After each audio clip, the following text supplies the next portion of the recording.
Hola amigos, ¿qué tal? Bienvenidos a nuestro programa de hoy miércoles 29 de octubre, aquí en Política con Carreño. Para hoy tenemos algunos temas que estaban ahí a la fila, ¿no? Como el tema de la luz, yo no quiero dejarlo, yo sé que ya pasó, entre comillas. Pasó entre comillas porque la acusación constitucional contra el exministro Pardo ya fue presentada. Así que las secuelas del escándalo están ahí, vivitas, coleando. Y yo quiero relatarles esto de Transelec desde mi perspectiva, desde la manera como habla Política con Carreño, como coloca los problemas que a ustedes les interesa. Por eso no lo quiero dejar de lado. Ese es un tema. Y voy a partir con él. No voy a anunciar los otros temas. Voy a partir con él. Ustedes saben que el aumento de la luz, ¿verdad? Subió en definitiva entre 60 y 70% desde el año pasado. El sistema de cálculo en realidad es el sistema, ¿verdad? Desde el año pasado, el sistema este de cálculo es del año 2017. O sea, mandato de Michelle Bachelet. Y no se aplicó el reajuste bajo el gobierno de Sebastián Piñera. ¿Pero por qué no se aplicó el reajuste? Ustedes se preguntarán. Por presiones de la oposición de la época, para que vayamos entendiendo el panorama. Y la oposición de la época era Boric, era Vallejo y toda la turba que hoy lo acompaña en el gobierno, ¿verdad? Eran ellos la oposición y ellos se opusieron a que se aplicara, ¿verdad?, el ajuste. Pues bien, no se aplicó el ajuste. Y evidentemente hubo que en algún momento pagar lo que se debía y pagar con intereses. No es solo el pago de lo que correspondía, sino los intereses acumulados en estos años. Bueno, pero nadie revisó que se aplicó 2 veces el IPC. Ahora, esto es escandaloso porque al aplicar el IPC, el aumento del IPC implica en el aumento de todas las formas de pago. Y no solamente el pago de las cuotas mensuales en pesos. Hay pagos en UF y en otras expresiones que solo en Chile existen. Como si nosotros ganáramos en UF. O en esas otras expresiones, ganamos en peso. Pero así es Chile, amigo, un país bastante chistoso, ¿no? Claro. Y bien chistoso a la hora de joder a la gente, o sea, a usted y a mí, por supuesto. Ahora, el cálculo lo hace la Comisión Nacional de Energía, como ustedes saben. Es decir, el cálculo lo hace el Estado, la Comisión Nacional de Energía. Sin embargo, fue la SEC, la Superintendencia de Electricidad y Combustible, quien detectó esta frescura. Y bueno, y le avisó la SEC, le avisó a la Comisión Nacional de Energía, a la CNE. Y esto le comunicaron a Pardo, ministro, en el momento, ¿verdad? Y bueno, el ministro se hizo el cucho. Absolutamente no dijo nada. y abrieron la boca cuando la bomba estalló en el reportaje de Canal 13. ¿Recuerdan? ¿No? Entonces, no es posible no creer que no hubo un verdadero, como yo lo llamo, complot del silencio. Como decimos en Chile, todos murieron pollo, se quedaron callados por si esta historia pasaba. Y simplemente el abuso se hubiera mantenido, ¿verdad?, en secreto, quién sabe hasta cuándo. Pero el reportaje de Canal 13 destapó la olla y no pudieron morir pollo, no pudieron continuar con este complot del silencio. ¿Complot de quiénes? ¿Quiénes sabían? Y yo creo que lo sabía Pardo, claro, y yo creo que lo sabían las empresas. Pero yo creo que lo sabían otras personas, otras autoridades. Por más que digan que no, y por más que alguien se pregunte, ¿lo sabría Boric? ¿Lo sabría Marcel? ¿Lo sabría Nicolás Grau? ¿Lo sabría Camila Vallejo? O sea, todo este comité, Elizalde. Entonces, algunos comentaristas se preguntan, bueno, eso queda a la duda, tal vez algún día lo sabremos, no lo sabremos. Yo creo que no tengo dudas. Yo creo que toda esta gente lo sabía. Pero se quedaron callados, como digo, por si pasaba. Por eso hablo de complot del silencio, para perjudicar a Chile, a la sociedad. Bueno, lo sabía todo el mundo involucrado y, por supuesto, las autoridades. Todos. Yo creo que no es posible pensar que esta gente piense que los chilenos somos idiotas para no creer que ellos también lo supieron desde hace harto tiempo, ¿no? Bueno, yo creo que pensar ellos esto, que nosotros somos los idiotas, es situarse, ponerse ellos en la posición de idiotas. Ahora, otro error, ¿no? Porque ellos nunca hablan de corrupción, de falla, y cuando hay una falla o cuando hay indicios de corrupción, los culpables son los otros. Nunca ellos tienen la culpa. Entonces, claro, otro error, ya con Pardo, fuera del ministerio, ¿no? Es este. Desde el año pasado, la empresa Transelec tiene el 70%.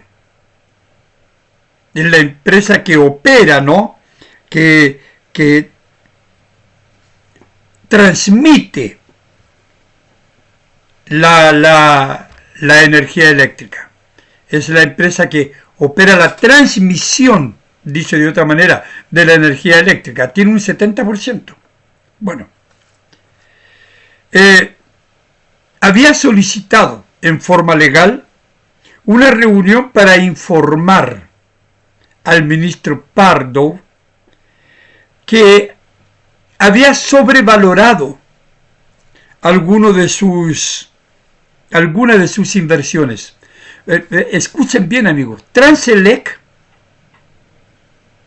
le informa al ministro Pardo, no al ex ministro Pardo, que ellos habían cometido algunos errores y habían sobrevalorado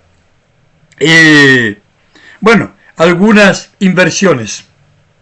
Entonces le habían solicitado esta reunión porque estaban cobrando de más y bueno, para hallar una solución y ver cómo Transelec pagaba eso que había cobrado de más.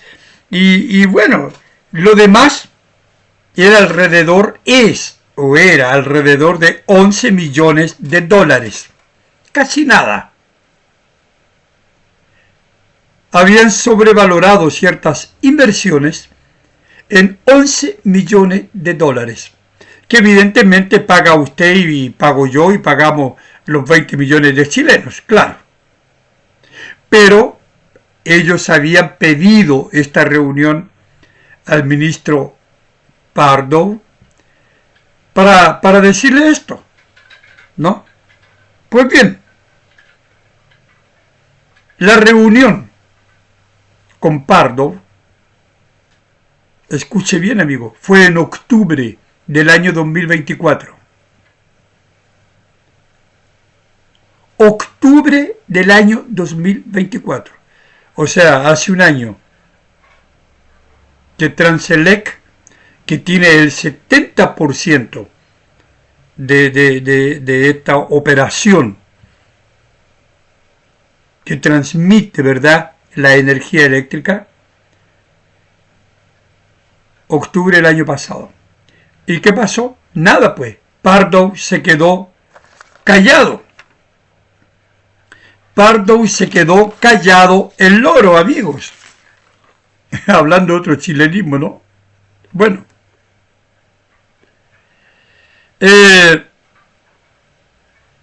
¿A quiénes culparon? ¿A quiénes culparon? Veamos. Según Vallejo, claro, a los gobiernos anteriores. Recuerden, yo hablé de esto en algún momento. Según Vallejo, culpó a los gobiernos anteriores. Y entonces yo recuerdo que cuando Pardo renuncia, le pegan la patada en cierta parte,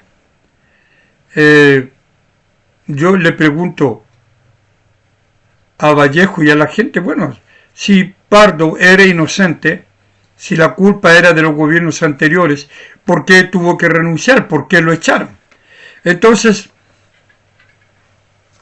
la explicación de Camila Vallejo es la más estúpida, la más absurda que pueda uno imaginarse, culpando a gobiernos anteriores y pidiéndole la renuncia al ministro de Energía. No se entiende, ¿no? Bueno. Entonces cae esta disculpa por su propia imbecilidad.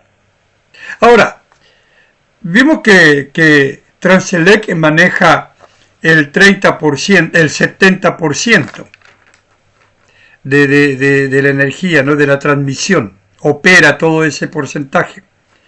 Bueno, ¿y qué pasa con el otro 30%? Aquí viene la parte interesante también, muy interesante de la historia, que a lo mejor ustedes no conocían. Por eso no quería dejar de contarla. Bueno, los otros 30% o 27, 28%, yo hice un número redondo de 30. No llega a 30, falta un punto y medio o 2 puntos. Los otros 30%, ¿verdad?, lo maneja la empresa china. China Southern Power Grid International. Sí, una empresa china. Ahora, en septiembre ahora de este año, en septiembre pasado, la agencia Bloomberg, que yo he mencionado varias veces, informó que esta empresa quiere ser mayoritaria en Transelec y estaría pagando, esta empresa china, ¿no?, la China Southern Power Grid International, o China, ¿no? Bueno, esta empresa china, de acuerdo con esta agencia Bloomberg, estaría pagando $4 millones para, bueno, para dominar, para tener acceso a la mayoría de la operación, ¿verdad?, de la transmisión de la energía eléctrica. O sea, ir lentamente y de a poco tomando Transelec. Bueno, los chinos son muy bien atendidos en Chile. Claro, esta empresa, por Acerta, una empresa de lobby que está a cargo de Cristina Vitar, una de las mayores lobistas de Chile, ¿no? Esta empresa, Acerta, atiende muy bien a estos chinos. Ahora, aquí entra Pardo, esta figura siniestra, que quería hibernar a Chile, ¿no?, durante la pandemia. Y que criticó, haciendo un paréntesis, todas las medidas adoptadas por el gobierno de Sebastián Piñera, de las más útiles del mundo, de las más efectivas del mundo para combatir la pandemia. Pero este sujeto, llamado Pardo, criticó eso. Bueno, el ministro Pardo, ¿no?, él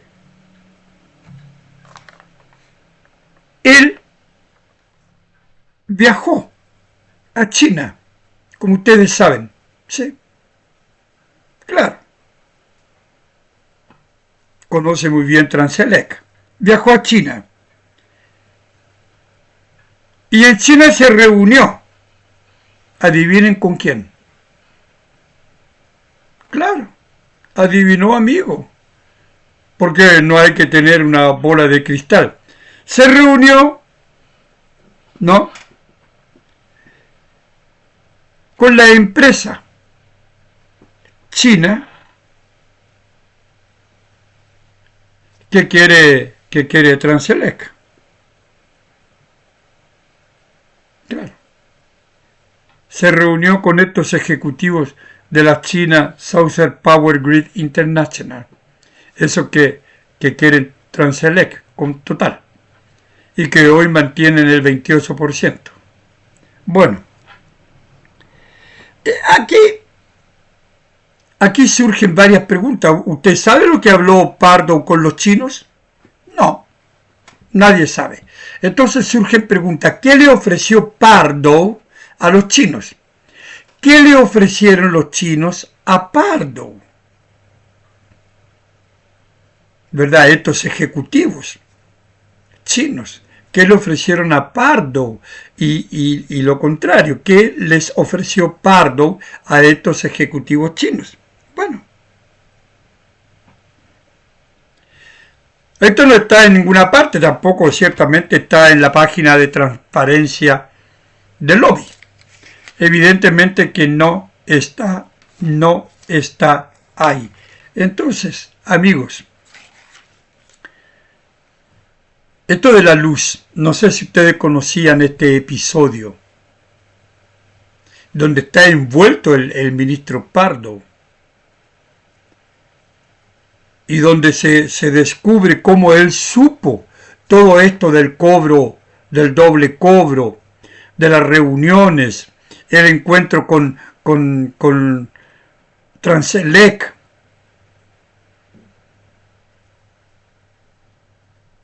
Esa reunión para contarle de los 11 millones de dólares que habían cobrado de más porque habían sobrevalorado ciertas inversiones. Nunca nadie supo nada de eso. Entonces esto de la energía eléctrica es un escándalo mayúsculo porque conlleva a un caso de corrupción brutal. Otro más, porque esto de que hayan aplicado 2 veces el IPC, ya a esta altura, amigo, ya es un pelo de la cola. Cuando uno revisa todo el escándalo, toda la trayectoria de Pardo, Transelec, esta empresa china, todo lo que hay detrás de las alzas de la energía eléctrica, uno dice, bueno, este gobierno de Gabriel Boric, como yo dije en un programa, su legado es escándalos y corrupción. Ojalá que la gente vea el programa. ¿Y por qué yo digo esto? Bueno, amigos, vayamos a otro tema que es un poco las consecuencias del debate, ¿no? Del día domingo. Yo recuerdo que dije que el debate era harto fome. Y me voy a detener un minutito en esto. Harto fome el debate. Así bien formal. Y claro, de repente el comentarista de la tercera del lunes o el martes, no sé, hacen un comentario respecto de lo que fue el debate y no dicen que fue fome, pero sí dicen un debate, yo también lo dije, donde nadie quiso arriesgar mucho porque ya estamos en tierra derecha.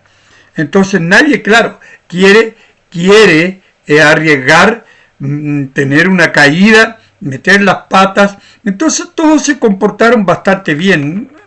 No hubo esas preguntas inquisidoras, como yo dije, que son propias del debate. Entonces, bueno, un debate donde nadie arriesgó nada. Bastante formal. De guante blanco, dicen los comentaristas de la tercera. Claro, un debate con un cafecito con galletas, ¿no? Si nadie se acaloró. Son solo esos que no tienen ninguna posibilidad y que no vale la pena hablar de ellos. Hicieron alguna pregunta y nada más. Pero todos se comportaron bien, sobre todo los de la derecha. Se fijaron que los candidatos de derecha, ni Kaiser, ni Matei, ni Kast, evitaron un enfrentamiento, un confronto entre ellos. Y evidentemente que evitar un confronto entre ellos pasa porque saben que tendrán que apoyarse en la segunda vuelta, sea quien sea el que vaya a la segunda vuelta. A mi modo de ver eso está muy claro. Cada uno tiene ya su candidato, pero debemos estar conscientes que no es posible votar nulo en la segunda vuelta porque no pasó el candidato que nos gusta a nosotros. Yo no recomiendo eso de ninguna manera. Cada uno es dueño de su voto, es cierto. Pero yo le pido a la gente que me ha dicho que va a votar nulo, no lo haga. Vote por el candidato de derecha que va a la segunda vuelta. No importa si no es el suyo. El enemigo no es ese, el enemigo es el otro, el que está en la otra vereda. Bueno, entonces ahora las elecciones entran en tierra derecha, como dicen los hípicos.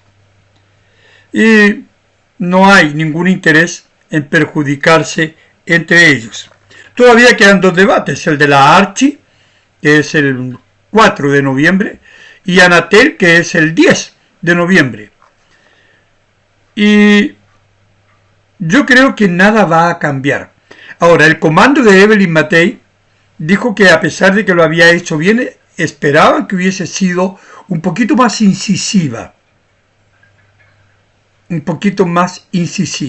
Pero que bueno, yo creo que ella se atiene a lo que está y meter las patas a esta altura significaría bajar más todavía en las encuestas.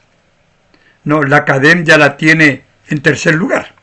Bueno, eso es lo que está pasando con este análisis que hacen los medios después, medios como la tercera después del debate, ¿no? Lo mejor es no arriesgar nada, portarse bien, mantener el esquema. Claro. Mantener el esquema. Por ejemplo, los republicanos están bastante contentos porque, a pesar de todo, son los que van ganando. La que tiene que apresurar el tranco es Matei. Claro que sí. Ahora, Kaiser es el que menos probabilidades tiene de cambiar en estas 2 semanas. ¿Y por qué? Porque es el candidato que ha venido subiendo en las encuestas y ha desplazado a Evelyn Matei al 3er lugar, de acuerdo con la última CADEM.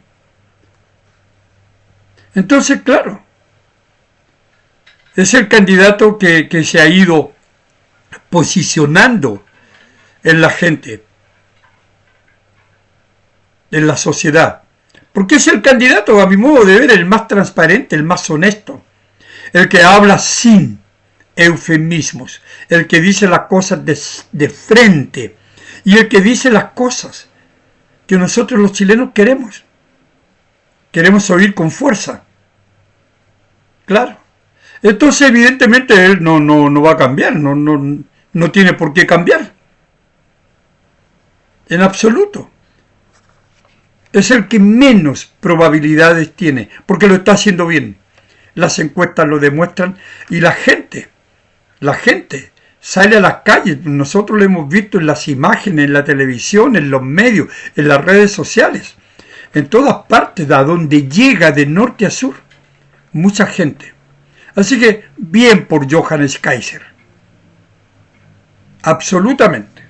Bueno, le gusta a la gente, no tiene entonces por qué cambiar. ¿Para qué va a cambiar?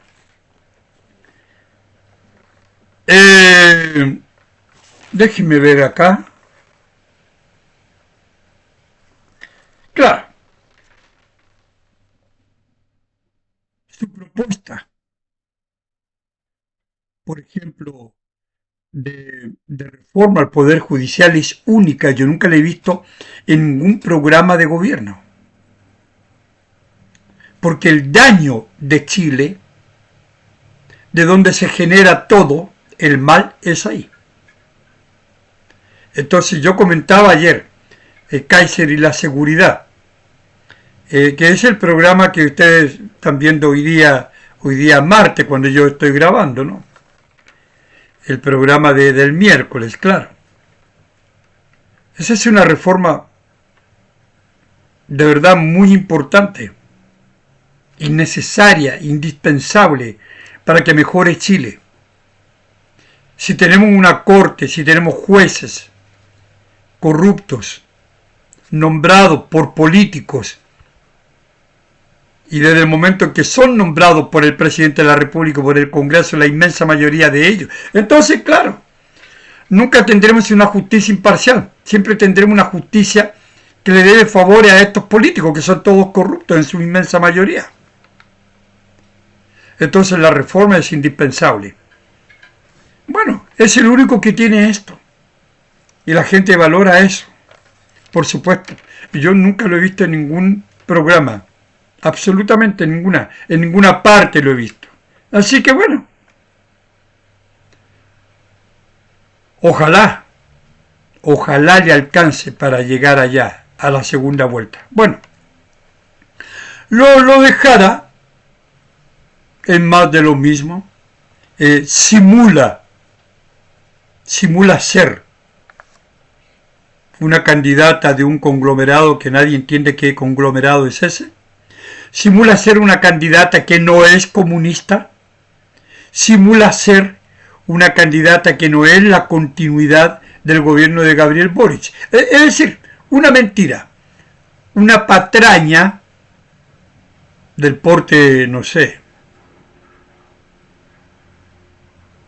del tamaño que ustedes quieran. Eso es Jara. Entonces más de lo mismo, nada. Va a seguir con el cuento de que no es comunista, va a seguir con el cuento de que no es la continuación de Boric, puras mentiras. Es comunista y sí es la continuación de Boric. Bueno,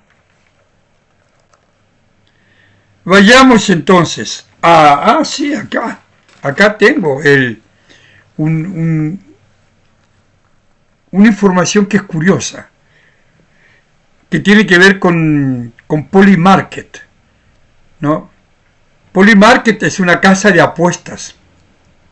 Esta casa de apuestas anticipó el triunfo de Donald Trump y anticipó el triunfo de Janet Jara en las primarias. Ahora, para esta casa de apuestas, que es una especie de Polymarket, ¿no? El principal favorito, lejos de las elecciones acá en Chile, es Kast, con un 68% de inicios de octubre. Es cierto, Kast ha ido perdiendo respecto, por ejemplo, del 75% que obtuvo, ¿no? en julio, me parece. Ha ido cayendo. 75% que obtuvo efectivamente en julio. Pero igual está con un porcentaje altísimo. Como le digo, le da el 68%. Bastante. En segundo lugar, pero lejos de acá, se encuentra Kaiser con un 16%, dejando a Jara en un tercer lugar con un 13%. Ahora,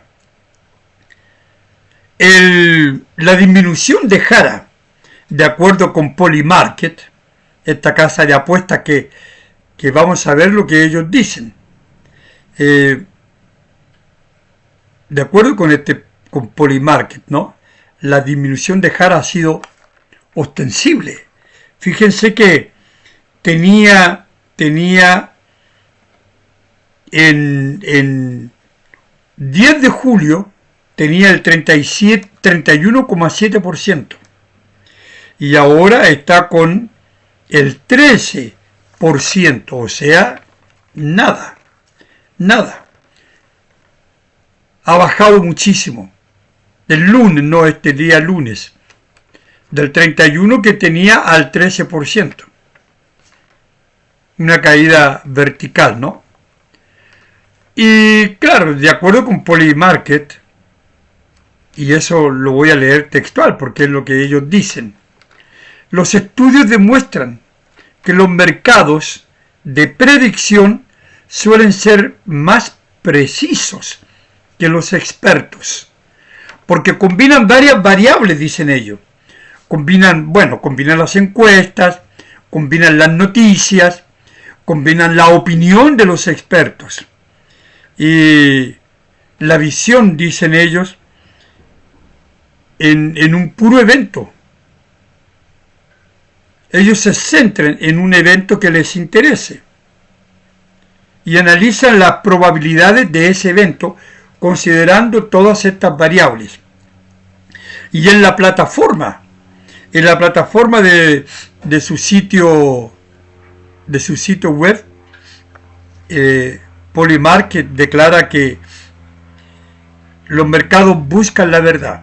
Yo creo que sí, en ese sentido tiene razón. El mercado busca la verdad porque el mercado no se quiere autoengañar. Ahora, ¿cuál es la importancia de esto? Nosotros lo vimos con el triunfo de Milei, donde arrasó en toda Argentina con más del 40%. De hecho, recuperó la votación ahora de septiembre, que era una votación, una diferencia de 13-14 puntos con el kirchnerismo. Y ganó por 1,5 puntos al kirchnerismo. Es decir, y de hecho, luego del triunfo avasallador por más del 40%, lo que significó más de 10% por sobre el kirchnerismo, los mercados reaccionaron felices. Claro que sí. Y aceptaron la propuesta de Milei, que se le abre un buen panorama, a pesar que no tiene todavía mayoría en el Congreso, pero sí aumentó el número de diputados. Entonces, claro, le fue súper bien en Buenos Aires, Mendoza, Santa Fe y aquellas regiones que son más importantes, que tienen mayor número de votantes. Y los mercados reaccionaron felices. ¿Por qué? Porque al mercado le importa esto del reconocimiento de la verdad. Y en este sentido, el crecimiento pasa por una verdad innegable, por una economía de mercado, una economía abierta. No hay progreso, no hay crecimiento económico en un régimen totalitario, en un régimen donde todo está en manos del Estado. Entonces, claro, tienen razón, el mercado busca la verdad, no quiere autoengañarse, ¿no? Y dice, nuestros mercados reflejan probabilidades precisas, imparciales y en tiempo real para los eventos que más les interesa. Así que es un dato curioso esta digamos, proyección de Polymarket que anticipa para Chile el triunfo de Kast, pero lejos Jara. Así que, bueno, vamos al último tema que lo he dejado al final.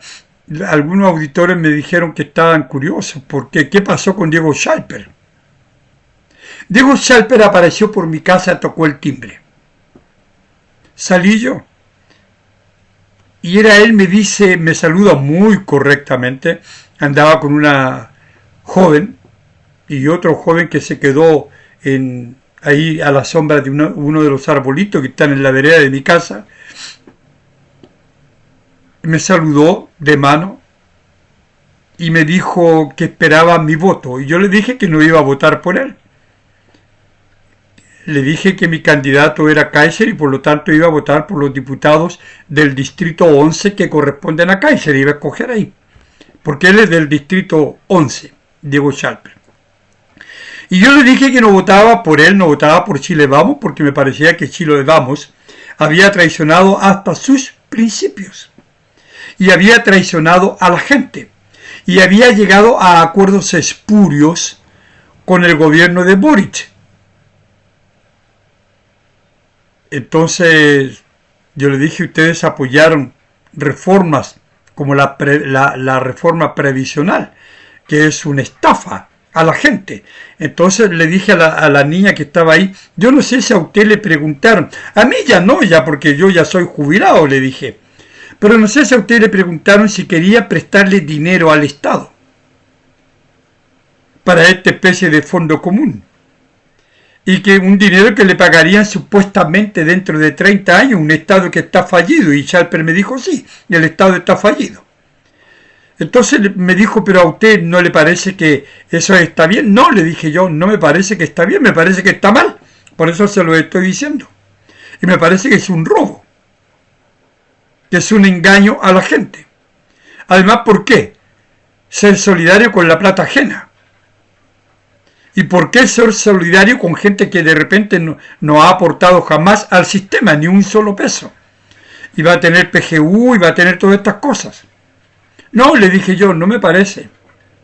Ahí se anduvo medio como que enojando, ¿no? Pero muy correcto. Yo le dije, no, yo no voy a votar por ustedes, no voy a votar por Evelyn Matei. De ninguna manera, le dije. Por las razones y otras tantas razones. Entonces me dijo, está bien, me dijo, me dio la mano y se despidió muy correctamente, muy educadamente, pero yo creo que se fue con la cola entre las piernas, porque claro, yo le dije algunas cosas que tenía ganas de decirle a alguien como de Chile Vamos, como tengo ganas de decirle a alguien del Frente Amplio, pero los del Frente Amplio pasan por acá y me tiran papeles. Nunca han tocado el timbre. Nunca. Una vez pasó Concha, el que es alcalde, y le dije que no, le dije muchas gracias, candidato, pero yo no voy a votar por usted. No, usted no es. Pero se fue al tiro. Se fue al tiro. Pero con Schalper hablamos yo diría unos 5 minutos. Y yo no salí a la vereda, hablamos por la reja, ¿no?